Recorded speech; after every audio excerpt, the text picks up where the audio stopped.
আসসালামু আলাইকুম রহমতুল্লাহি ওবারাকাতুহ।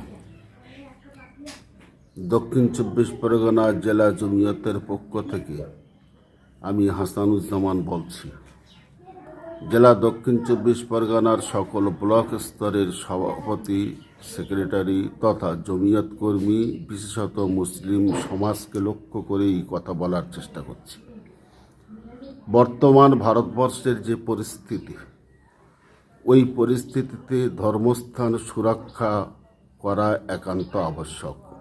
কারণ আমরা জানি বাবরি মসজিদ, জ্ঞানবাপী মসজিদ ও অন্যান্য মসজিদ সংক্রান্ত বিষয় নিয়ে আমাদের প্রতিপক্ষ ধর্মস্থান সুরক্ষিত রাখার পক্ষেই যথার্থ কাজ না করার প্রয়াস চালিয়ে যাচ্ছে।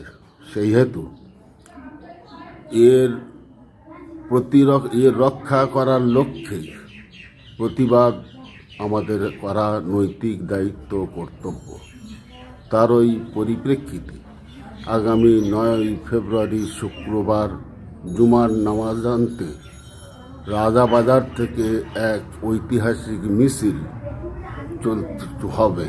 সেই মিছিলে বেশি থেকে বেশি জনগণকে উপস্থিত দেওয়ার জন্য ও শরিক হওয়ার জন্য সকলের কাছে একান্ত আবেদন। আগামী ৯ ফেব্রুয়ারি শুক্রবার রাজাবাজার থেকে নিয়েই একটা মহা মিছিলের আয়োজন রাজ্য জমিয়তের পক্ষ থেকে করা হয়েছে।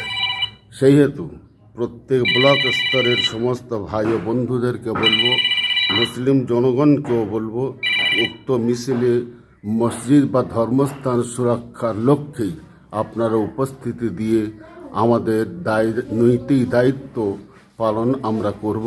ইনশাআল্লাহ আল্লাহ রব্বুল আলমিনের কাছে জবাবদিহি হতে হবে না। আর আমরা যদি উপেক্ষা করি, হয়তো কিয়ামতের মাঠে আমাদেরকে আল্লাহ পাকের দরবারে জবাবদিহি হতেই হবে। সেই হেতু সকল ভাইকে বলবো, গাফলতি না করে উক্ত মহামিছিলে আপনারা সকলে শরিক হওয়ার জন্য সচেষ্ট হন।